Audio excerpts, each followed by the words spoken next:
Hello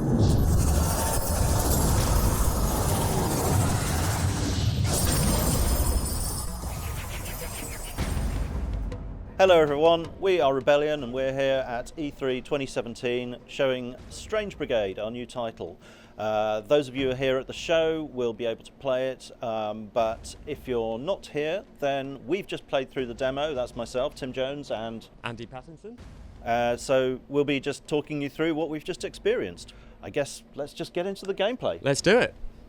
So the Strange Brigade are a super secret special operations group working for the British government. This is the 1930s. It's obviously a fantastical world, but they've all been selected for their extremely special abilities and prowess with guns. And Andy, what's this character here? That's her name is Gracie. Her current weapon is the shotgun, because I'm quite partial to the shotgun, I must say. Shotgun is awesome. Big fan. I'm the scholar, Professor De Quincey. Professor Archimedes De Quincey. Nice, Yeah, nice. he's an Oxford scholar and archaeologist, but also a dab hand with a machine gun. Yeah, he's not bad. He's not bad. All the characters have got their own sort of, what's the word? Attributes. Yes, attributes and specialities with the weapons. Yeah. And they've all got their own specific special powers, their special moves. Yes, yes.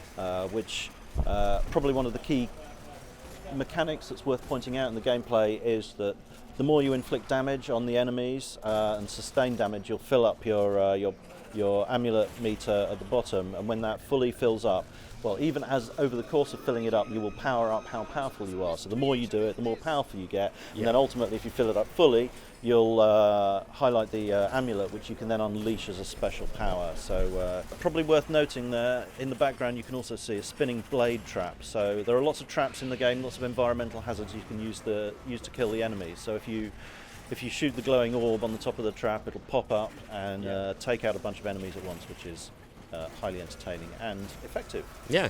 The cool thing when you're in a real midst of like a huge fight, which you'll probably see a lot of later in this playthrough, the more you do your power-ups and you unleash those attacks, it'll really quickly fill your meter again. Yes. So you can kind of chain your power-ups together, which is there we go. hugely satisfying. Now That was mine. That's Gracie's And again. special. So you can pull an enemy towards you. Yep. Right, Doing I think well. it's time to finish him off. Oh. Nice. Oh, You're oh, low on there health we go. here. I am. Oh, you're good. I'm back. Oh, and there was me just Oh. firing my magic into his back there. He's going down. There he is. Hey. Oh, is that's that glowing door over there? Each of the characters has the ability to open certain areas in the environment, and that one's only open to Gracie. It's aligned with her particular class. Yes. The And this, engineer, is yes. she? Yeah. Engineer in this case, yeah.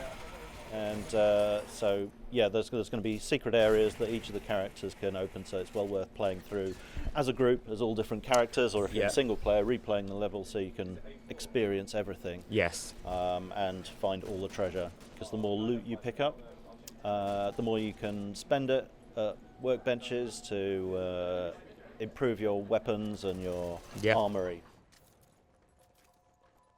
So heading up the stairs here. Here we go. Coming out into the bright And sunshine. there's a workbench just ahead of us. There we go. And what did I select? Oh, no, nothing at that point. Yeah, I walked away. Sort of changing your mind there. There we go. I'm going to look through the weapons. Did you change your weapon as well? I did, yeah. Oh, you went to the automatic rifle? No, I went for the same as The special Archimedes. repeater. Yeah. Yeah, it's a good weapon. Yeah, it's very useful. But did you also pick up the special weapon, the Krakatoa? Yeah, I you did. That's I did. The fiery shotgun, which sets people on fire as well as blowing them backwards. Super satisfying. Oh, there's me. I found one of my secret doors. We could move straight on, but there's actually a little secret area just down here. See those glowing glyphs on the wall? There's actually a hint over in the environment, just where Gracie was just looking, which shows you the order in which you need to activate those glyphs in order to open the door. Yes. And that's different every time you play, so you can't like just learn the process. Yes. You have to look around and find where the code is. Each and every time. Yeah. The game's full of little puzzles like that and some bigger ones. Yeah. Oh, here we go. Brigade's dirigible up there. There we go. It's not a Zeppelin because that's German technology. Yes. Yes. And we are, fighting for the British Empire in this game. Indeed. Getting a little bit more treasure there. There we go. Heading into a little bit of a darker area. This looks a bit spooky. What's going on here? Oh, Oh. there's Got a one of fella our there. new enemies. That's a That's a high priest mummy chap, and these guys are particularly challenging because they have the ability to raise other mummies from the ground. As we're about to see, in fact. Yeah, with his scary bandaged tentacles. He's also got a pretty challenging attack where he sends like streams of bandages out rolling through the ground for you to dive out of the way of. Oh yes, and all characters have got throwing weapons as well, different each one. I think Gracie is that just a regular grenade? That's a regular grenade, yeah. Whereas Archimedes, the scholar I'm playing with, he's got sticky grenades, which you can stick to the environment or to enemies. Yes. And as I discovered yesterday, much to my chagrin, I threw my sticky grenade at one of the assassins that we're going to see later. Yes. And then he came barreling towards me with the grenade attached. This is going to backfire heavily.